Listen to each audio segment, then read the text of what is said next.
नमस्कार दोस्तों, इस वीडियो में हम यूपी ट्रिपल एससी पेट परीक्षा 2023 के हम प्रीवियस ईयर के क्वेश्चन देखने वाले हैं और ये question paper set number NP1 होने वाला है। और परीक्षा तिथि की बात करें तो 29/10/2023 का ये द्वितीय पाली का पेपर है। इसका क्वेश्चन कोड जो है 1437 होने वाला है। तो चलिए शुरू करते हैं। जो लोग नए हैं चैनल को सब्सक्राइब जरूर कर लीजिएगा और वीडियो को लाइक कर दीजिएगा। इससे पहले मैंने टोटल 3 सेट करा दिया हुआ है 2023 के पेपर का, आप जाके उस वीडियो को जरूर देख लीजिएगा। तो चलिए शुरू करते हैं। फर्स्ट क्वेश्चन देखिए, भारत में स्थित किस हड़प्पा स्थल में हाकरा मृद भांड के भंडार शामिल है जो सिंधु घाटी सभ्यता के शुरुआती चरणों से पहले की बसावट की विशेषता। ये जो राखी गड्ढी हो जाएगा, एक बार फिर से रिपीट कर दे। भारत में किस हड़प्पा स्थल में हाकरा मृद भांड के भंडार शामिल है, राखी गड्ढी में शामिल है।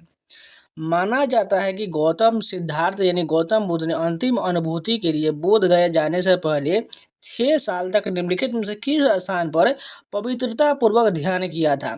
डुंगेश्वरी गुफा में पवित्रता पूर्वक ध्यान किए थे। निम्नलिखित में से कौन सी हर्षवर्धन की पहली राजधानी था। थानेश्वर जो है यह हर्षवर्धन की पहली राजधानी था।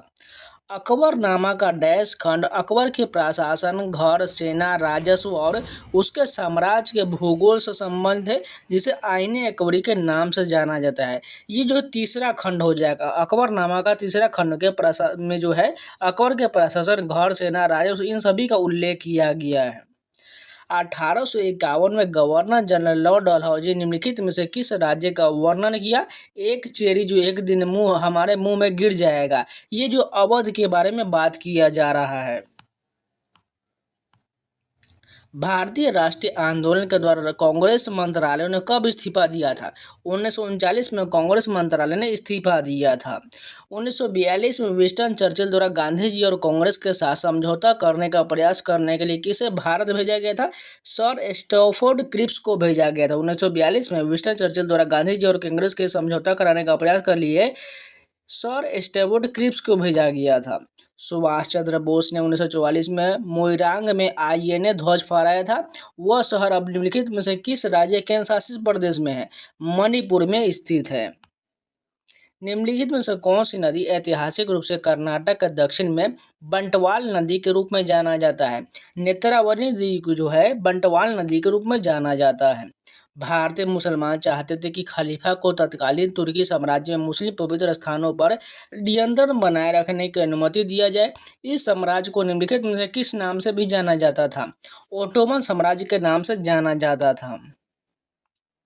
भारतीय राष्ट्रीय कांग्रेस और अखिल भारतीय मुस्लिम लीग ने प्रसिद्ध डैश के माध्यम से अंग्रेजों के खिलाफ भारत के संघर्ष के लिए एक साथ आने का फैसला किया था।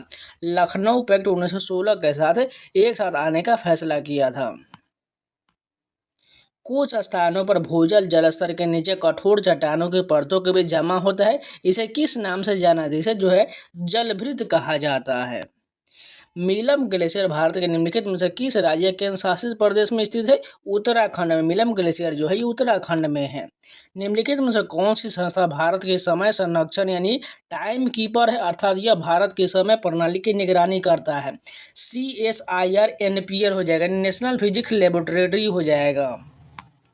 भारत का थार मरुस्थल विश्व का सबसे घनी आबादी वाला मरुस्थल है, जिसका जनसंख्या घनत्व कितना है। 83 व्यक्ति प्रति किलोमीटर स्क्वायर हो जाएगा। भारत का थार मरुस्थल जो विश्व का सबसे घनी आबादी वाला मरुस्थल है, इसमें 83 व्यक्ति प्रति किलोमीटर स्क्वायर रहते हैं। यह सुनिश्चित करने के लिए GST का लाभ उपभोक्ताओं तक पहुंचाया जाए,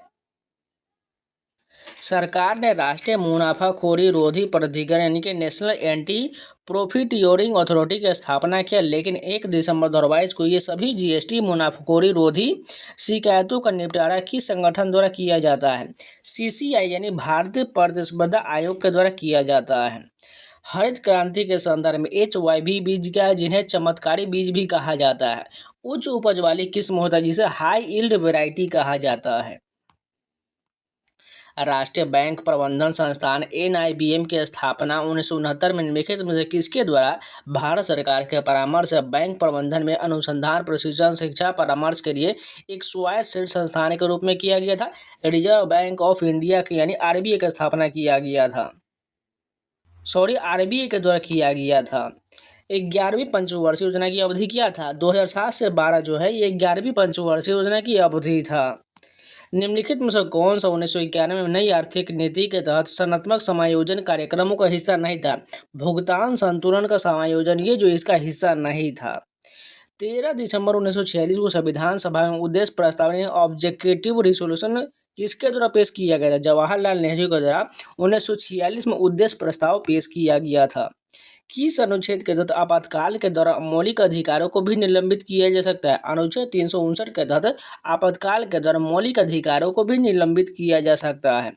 ब्रिटिश प्रधानमंत्री रैमसे मैकडोनाल्ड द्वारा बनाया गया सांप्रदायिक पुरस्कार निम्नलिखित में से किसका परिणाम था? द्वितीय गोलमेज सम्मेलन का परिणाम था। और ये कब हुआ था? 1931 में हुआ था। प्रथम कब हुआ था? 1930 में, द्वितीय 1931 में और तृतीय जो 1932 में हुआ था। भारतीय संविधान का कौन सा अनुच्छेद मुख्यमंत्री के कर्तव्यों को परिभाषित करता है? अनुच्छेद 167 में मुख्यमंत्री के कर्तव्यों को परिभाषित किया गया है। लोकतंत्र और विकास के लिए पंचायती राज संस्थाओं ने पुनर्द्वार पर एक अवधारणा पत्र तैयार करने के लिए किस समिति को नियुक्त किया गया था? LM सिंघवी समिति को नियुक्त किया गया था। भोजन के डिब्बों पर जिंक के स्थान पर निम्नलिखित में से किस धातु का लेप लगाया जाता है? टिन का लेप लगाया जाता है। आग के पास किस रसायन का अत्यधिक सूखा पाउडर छोड़ने से CO2 निकलता है? सोडियम बाइकार्बोनेट हो जाएगा। आग के पास किस रसायन का अत्यधिक सूखा पाउडर छोड़ने से CO2 निकलता है? सोडियम बाइकार्बोनेट छोड़ने से। लैक्टोमीटर निम्नलिखित में से किस सिद्धांत या नियम पर कार्य करता है? आर्किमिडीज के सिद्धांत पर कार्य करता है। फ्लोरेंस ट्यूब और CFL में निम्नलिखित में से किस धातु का वाष्प होता है जो प्रकृति में विषैला होता है? पारा का वाष्प होता है। स्फिग्नोमैनोमीटर का उपयोग निम्नलिखित में से किस मापने के लिए किया जाता है? रक्तचाप को मापने के लिए स्फिग्नोमैनोमीटर का प्रयोग किया जाता है। यहाँ पर यह मैथ का क्वेश्चन यहाँ पर सॉल्व कर लेना है। इसका सॉल्व करने के बाद आपका आंसर जो 810 आ जाएगा। देसी घी की कीमत में 25% की वृद्धि हुआ। एक परिवार को देसी घी की खपत कितने % कम किया जाए ताकि इसके खर्च में कोई परिवर्तन ना हो? तो ध्यान से देखिए, 25% की वृद्धि हुआ तो 25 ऊपर रखना है और नीचे 125 आ जाएगा। ठीक है, क्योंकि 25% की वृद्धि हुआ तो 100 में हम 25 जोड़ेंगे तो 125 आ जाएगा और परसेंटेज के लिए 100 से गुना कर दीजिए। ठीक है, अब काट लीजिए 25 पंच 125, 5 से 100 काटेंगे 20% आ जाएगा। कहाँ पर है? ऑप्शन नंबर 20% करेक्ट हो जाएगा। नेक्स्ट क्वेश्चन है, निम्नलिखित में से यहाँ पर इसका भी हमें सॉल्व करके गुणनफल में इकाई अंक कौन सा हो जाएगा? जब इसको सॉल्व कीजिएगा तो इकाई का मान हमारा 0 आ जाएगा। अगर ध्यान से देखिए कैसे होगा, देखिए एक में इसमें एक है 5 गुने 1 5 हुआ, 5 का 20 यानी लास्ट में 0 आ रहा। पावर कुछ भी रहे बस हमारा देखिए लास्ट में आ रहा है इकाई अंक 0 हो जाएगा। नेक्स्ट क्वेश्चन देखिए, यहाँ पर भी एक हमें सॉल्व करना है। इसका सॉल्व करने के बाद हमारा मान कितना आ जाएगा? यहाँ ध्यान से देखिए, if 1 square plus 2 square plus 3 square plus बराबर इसी प्रकार 10 स्क्वायर 385 है। Then 3 square 6 square 9 square plus इसी प्रकार 30 स्क्वायर इक्वल टू कितना हो जाएगा? इसको सॉल्व करने के बाद आपका आंसर 3465 आने वाला है। नेक्स्ट क्वेश्चन है, एक और यहाँ पर समीकरण ही क्वेश्चन दिया गया है। इसको सॉल्व करने के बाद हमारा मान y का बताने कितना होने वाला है। यहाँ पर y का मान जो दिया गया है इसका मान जो है 7 हो जाएगा। नेक्स्ट क्वेश्चन देखिए, उर्मिलेश शब्द का संधि विच्छेद का चयन कीजिए। उर्मिला प्लस इस जो है ये उर्मिलेश का संधि विच्छेद हो जाएगा। निम्नलिखित में से किस विकल्प में सभी शब्द पर्यायवाची नहीं है? निशीथ, मध्यरात और वासर, ये जो है इसमें से पर्यायवाची शब्द जो है गलत दिया गया क्योंकि सभी विकल्प में सभी शब्द पर्यायवाची नहीं होगा, ये गलत हो जाएगा। निम्नलिखित में से किस विकल्प में शब्द श्रुति सम भिन्नार्थक का सही अर्थ भेद नहीं है? अगर बात करें शब्द युग्म यहाँ पर है और भेद यहाँ पर है। थाती का धरोहर ये और ये थाती का स्थिरता, ये जो है अर्थ बिल्कुल गलत बता रहा है। चांदी का जूता मारना मुहावरे का सही अर्थ क्या हो जाएगा? रिश्वत देना। चांदी का जूता मारना का अर्थ रिश्वत देना। भारतीय आत्मा किस कवि का उपनाम है? माखनलाल चतुर्वेदी का। भारतीय आत्मा जो है ये जो है माखनलाल चतुर्वेदी का कवि का उपनाम हो जाएगा। यहाँ पर हमें इंग्लिश का क्वेश्चन दिख रहा है, देखें ध्यान से, fill in the blank with correct preposition. I have never looked on a face that was so divide dash feeling. यहाँ पर क्या हो जाएगा? डिवाइड के बाद जो है प्रीपोजिशन ऑफ आता है यानी डिवाइड ऑफ हो जाएगा। नेक्स्ट क्वेश्चन है, give synonym of underlined word. यहाँ पर हमें डिस्पैरेजिंग का हमें सिनोनिम बताना है। क्या हो जाएगा? क्रिटिसाइजिंग हो जाएगा, यानी आलोचना हो जाएगा। ऑप्शन नंबर क्रिटिसाइजिंग बिल्कुल करेक्ट होगा। Give one word for the original inhabitants of a country. इसे जो एब्रोगिनीज कहा जाता है, यानी उसका मूल निवासी को एब्रोगिनीज कहा जाता है। नेक्स्ट क्वेश्चन, यहाँ पर एक पैसेज का क्वेश्चन दिया, इंग्लिश को है। इसको पढ़ने के बाद हमारा इसका 2 को आंसर देना पड़ेगा, यानी इसी में आपको आंसर मिल जाएगा। देखिए क्वेश्चन, आप यहाँ पर देखिए, in US what is the minimum age required to join military. अब यहाँ पर देखिए मिनिमम एज ऊपर में दिया गया होगा, ध्यान से देखिए। यहाँ पर देखिए, becomes an adult when the turn 18 years old. यहाँ पर 18 दिया गया है, इसलिए 18 ईयर्स यहाँ पर भी दिए गए हैं, यानी हमारा यही बिल्कुल करेक्ट होने वाला है। बस आपको उसी में चूज करके अब निकाल लेना है। Which is correct from the following with reference to US. जब आप इसको पढ़िएगा तो इसका आंसर जो आ जाएगा, चिल्ड्रेन में live with their parent even after 18 तक हो जाएगा। नेक्स्ट क्वेश्चन देखिए, यहाँ पर हमें क्या करना है, यदि शब्द को डिक्शनरी के अनुसार व्यवस्थित किया जाए तो अंतिम से दूसरे स्थान पर क्या आ जाएगा, यानी ये हमारा रीजनिंग का प्रश्न होने वाला है, यानी अंतिम से दूसरे स्थान पर पूछा जा रहा है।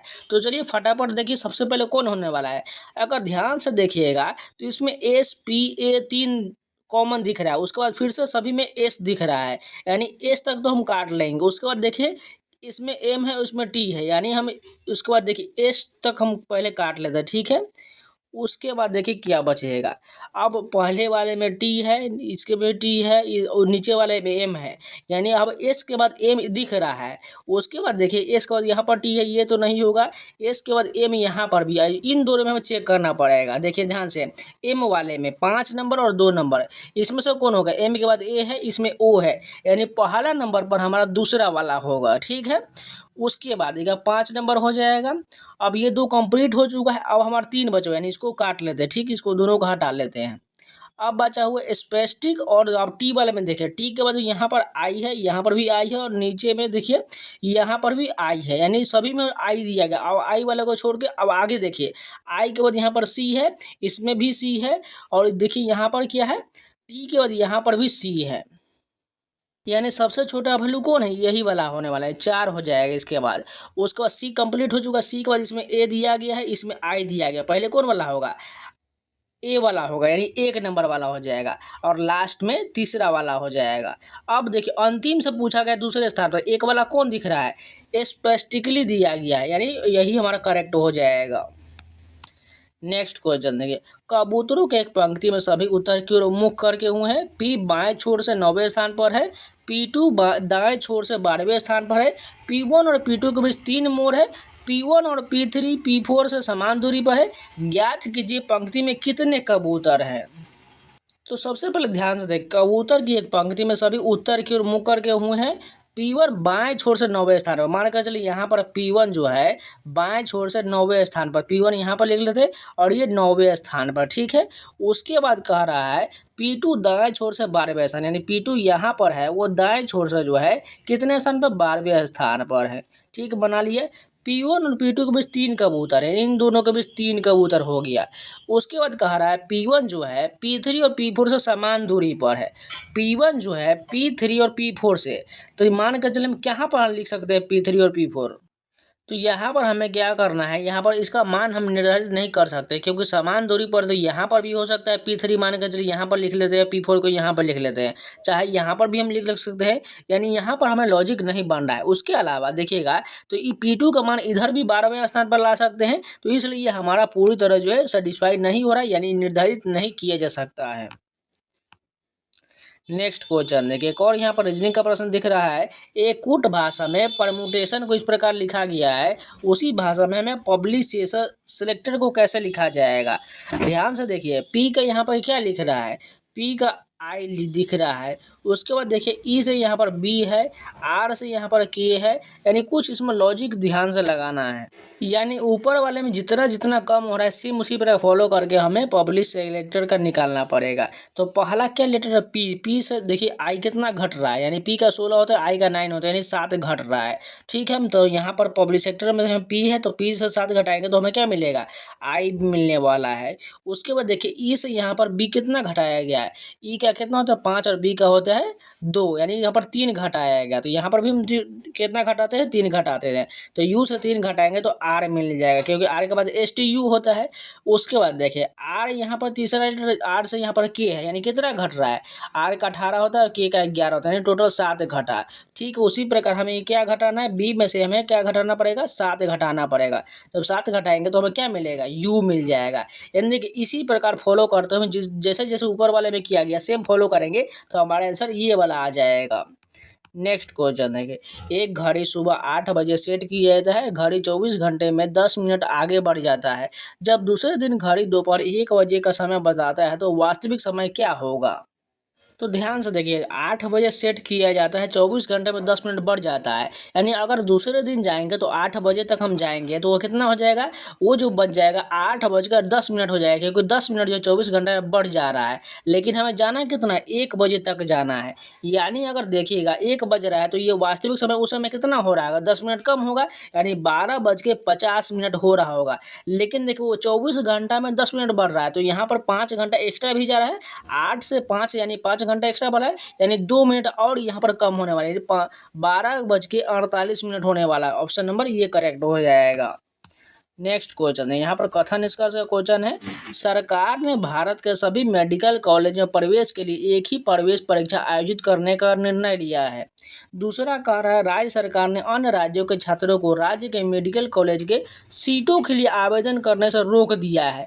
दोनों कथन जो है 1 और 2 किसी सामान्य कारण के प्रभाव का वर्णन कर रहा है।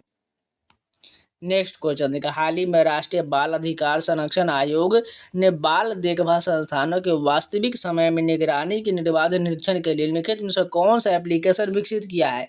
इसका नाम जो है MASI यानी मासी एप्लीकेशन लॉन्च किया गया है। हाल ही में भारत और निम्नलिखित में से किस देश के नेताओं ने जलवायु महत्वाकांक्षा, डीकार्बोनाइजेशन और स्वच्छ ऊर्जा सहयोग बढ़ाने की और पार्टियों के UNFCCC सम्मेलन के 28वें सत्र के सार्थक परिणाम प्राप्त करने के लिए मिलकर काम करने की प्रतिबद्धता जताया है, संयुक्त अरब अमीरात ने जताया है। डैश ने NEP 2020 समारोह के तीसरे वर्ष के अवसर पर विशेषता और संसाधनों को साझा करने के साथ साथ भारतीय सांकेतिक भाषा में गुणवत्तापूर्ण शिक्षण संस्थानों के सविकास के लिए NIOS के साथ समझौता ज्ञापन MOU पर हस्ताक्षर किया है। ISLRTC ने हस्ताक्षर किया है। निम्नलिखित में से किसने हाल ही भारत ने प्रशिक्षुता प्रशिक्षण तंत्र में मजबूत करने के लिए NAPS national apprenticeship promotion scheme में DBT लॉन्च किया है। श्री धर्मेंद्र प्रधान ने लॉन्च किया है। गुइलेन बैरी सिंड्रोम के मामले में वृद्धि कर निम्नलिखित में से किस देश ने राष्ट्रीय आपातकाल की घोषणा किया है। पेरू ने घोषणा किया है। भारत के निम्नलिखित में से किस रेलवे स्टेशन को यूनेस्को का एशिया पैसिफिक सांस्कृतिक विरासत पुरस्कार मिला है। बाईकूला रेलवे स्टेशन महाराष्ट्र को मिला है। भारत सरकार ने 2023 तक ऊर्जा मिश्रण में डैश की हिस्सेदारी 15% तक बढ़ाने का लक्ष्य रखा है। प्राकृतिक गैस की हिस्सेदारी 15% तक बढ़ाने का लक्ष्य रखा है। हाल ही में नागरिक उड्डयन मंत्री श्री ज्योतिरादित्य सिंधिया ने उत्केला हवाई अड्डे का उद्घाटन किया है, जो भारत के निम्नलिखित में से किस राज्य में उड़ान योजना के तहत एक क्षेत्रीय हवाई अड्डा है। ओडिशा में हो जाएगा। संयुक्त राज्य अमेरिका के निम्नलिखित में से किस राज्य ने अक्टूबर महीने को हिंदू विरासत माह घोषित किया है। जॉर्जिया को घोषित किया है। और देखिए इसमें जितने भी करंट अफेयर लगभग 10 से ज़्यादा करंट अफेयर पूछा जाता है, और मैंने जो SPD करंट अफेयर का वीडियो दिया हुआ है, आप जाकर उस वीडियो को जरूर देख लीजिए। उसमें मैंने जो है जुलाई 2024 से लेकर अभी जो अगस्त तक 2025 तक मैंने करा दिया हुआ है। उसमें टोटल 812 MCQ के क्वेश्चन है, जाकर जरूर देख लीजिएगा। इसके अलावा वन लाइनर भी करा रहा है, उसको भी आप देख लीजिएगा, जिससे आपको करंट अफेयर कंप्लीट हो जाएगा। हाल ही में निम्नलिखित में से किस देश ने घोस्ट शार्क नामक एक स्वायत्त रोबोटिक अंडरसी वाटर फेयर वाहन को डिजाइन और निर्माण किया है। ऑस्ट्रेलिया ने किया है। सह्याद्री पर्वत श्रृंखला में स्थित लोकप्रिय पहाड़ी किले का नाम बता, जिसे दी ईगल्स नेस्ट के नाम से जाना जाता है। तोरना किला हो जाएगा। तेंजिंग नोर्गे राष्ट्रीय साहित्यिक पुरस्कार भूमि, समुद्र और वायु पर साहसिक कार्य के क्षेत्र में उत्कृष्ट उपलब्धियों के लिए सर्वोच्च राष्ट्रीय सम्मान है। इस पुरस्कार के नकदी पुरस्कार राशि क्या हो जाएगा? 15 लाख हो जाएगा। नीति सार, जिसे कौटिल्य के अर्थशास्त्र का प्रारंभिक मूल पाठ शामिल है, निम्नलिखित में से किसके द्वारा लिखा गया था? कामोदक के द्वारा जो है नीति सार लिखा गया था। निम्नलिखित में से कौन सा दिन हर साल अंतर्राष्ट्रीय प्राकृतिक आपदा जोखिम न्यूनीकरण दिवस के रूप में मनाया जाता है? 13 अक्टूबर को हर साल अंतर्राष्ट्रीय प्राकृतिक आपदा जोखिम न्यूनीकरण दिवस मनाया जाता है। घोड़े की नाल की आकार को पातालकोट घाटी का रमणीय दृश्य प्रदान करने वाली तामिया हिल स्टेशन भारत के निम्नलिखित में से किस राज्य केंद्र शासित प्रदेश में है? मध्य प्रदेश में है तामिया हिल स्टेशन।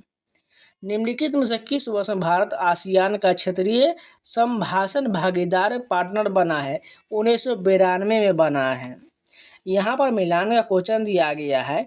चलिए फटाफट राजधानी से उनके मिलान करते हैं। जाम्बिया का क्या हो जाएगा? लुसाका हो जाएगा। क्यूबा का क्या हो जाएगा? हवाना हो जाएगा। उसके अलावा बात कर तीसरा क्या दिया गया है? रवांडा का क्या हो जाएगा? ये जो है किगाली हो जाएगा। और बहरीन का मनामा हो जाएगा।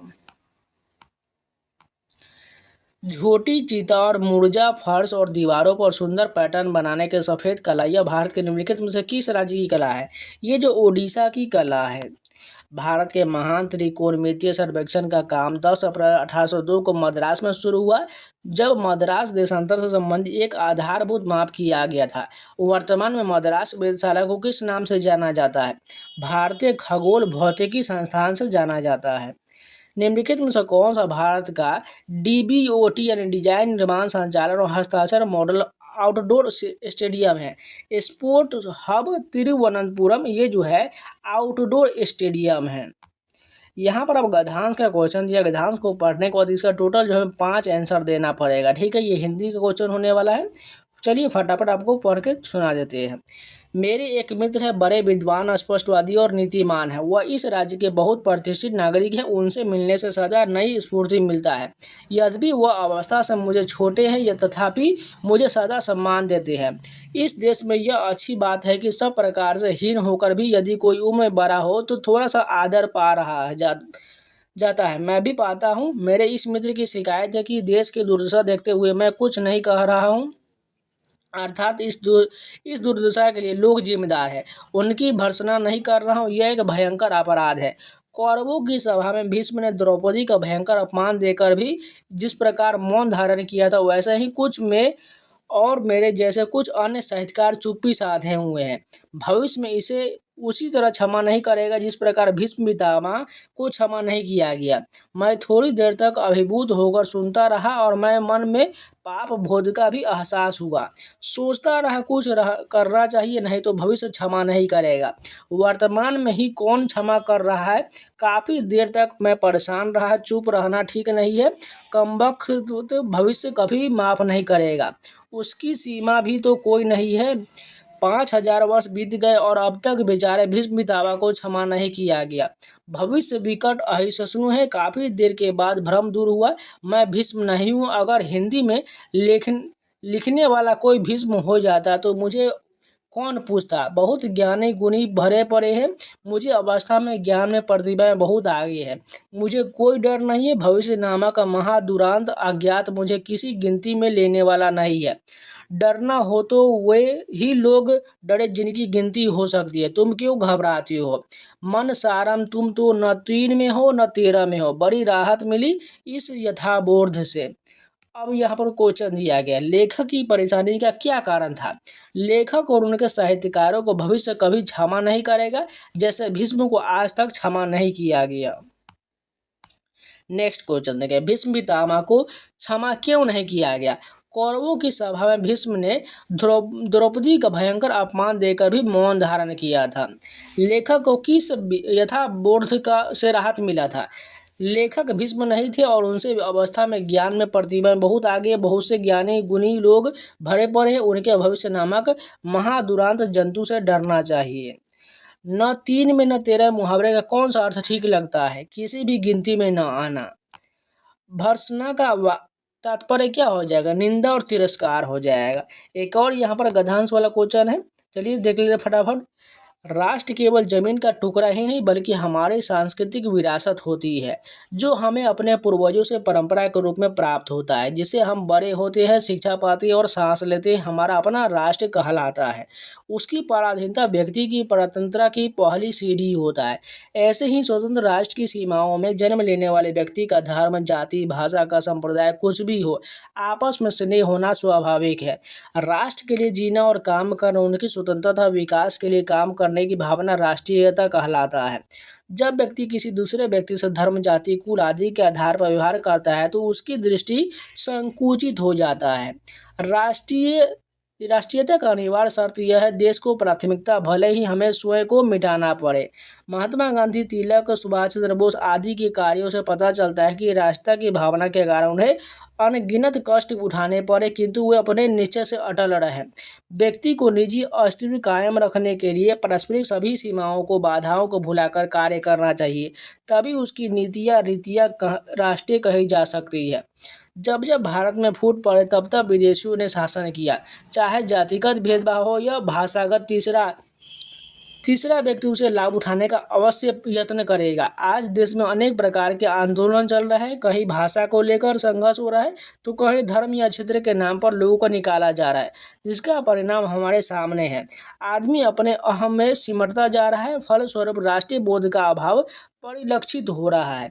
यदि हमारे राजनेता अपने स्वार्थ के लिए सांस्कृतिक के इस मूल संदेश को भूलकर देश की जनता को गलत दिशा देंगे, तब देश के अंदर अस्थिरता, फूट, अंतर्विरोध, गृह युद्ध जैसे हालात जन्म लेंगे और इसका फायदा अन्य बाहरी देशों का होगा। अतएव एक जागरूक नागरिक के रूप में हमें इस बात को गहराई से समझते हुए तुच्छ मतभेदों को त्याग कर अपने मत का सदुपयोग करना चाहिए, जिसे चुने गए हमारे प्रतिनिधि राष्ट्र के लिए निर्माणात्मक दिशा में दे सके। जाति, भाषा और धर्म से ऊपर उठकर और नेताओं के भाषण से प्रभावित हुए बिना हमें विवेक पूर्वक देश के उत्थान में अपना सहयोग देना चाहिए। अब यहाँ पर क्वेश्चन दिया गया, व्यक्ति की दृष्टि कब संकुचित हो जाता है? जब व्यक्ति धर्म, जाति, कुल आदि को प्रमुख मानने लगता है। एक जागरूक नागरिक के रूप में हमारा क्या कर्तव्य है? धर्म, जाति, भाषा आदि के तुच्छ मतभेदों को भुलाकर एक सुयोग्य और कर्मठ व्यक्ति को मत दे। देश में चलने वाले अनेक प्रकार के आंदोलनों का क्या परिणाम होता है? आपसी घृणा, द्वेष पैदा कर देने से राजनीतिक दलों को अपने वोट बैंक बढ़ाने में मदद मिलेगा।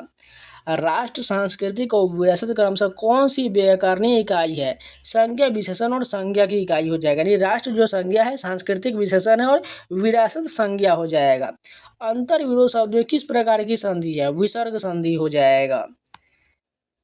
अब यहाँ पर से 20 क्वेश्चन टोटल जो डीआई के क्वेश्चन, इसको आप पढ़ लीजिएगा और ध्यान से बनाइएगा। टोटल सभी में 5-5 क्वेश्चन रहता है, आप बनाइएगा, आराम से बन जाएगा। आपको ध्यान से बस आपको सभी डीआई को पढ़ना पड़ेगा। मैं सभी को स्क्रॉल कर रहा हूँ, आप लोग पॉज करके बनाइएगा, ठीक है। जिसे नहीं बन पाता तो इन सभी का आपको जो सोल्यूशन PDF को टेलीग्राम पर मिल जाएगा। मैं टेलीग्राम पर जो है जो भी बचा हुआ सेट है उन सभी को अपलोड कर दूँगा, वहाँ से इन सभी को बना लीजिएगा। आपको 20 नंबर का फ़ायदा के लिए आपको ये बनाना ही पड़ेगा, चाहे कुछ भी हो जाए। इन सभी का सोल्यूशन PDF आपको टेलीग्राम पर मिल जाएगा। एकदम इजी क्वेश्चन होता है, आप आराम से बना सकते हैं।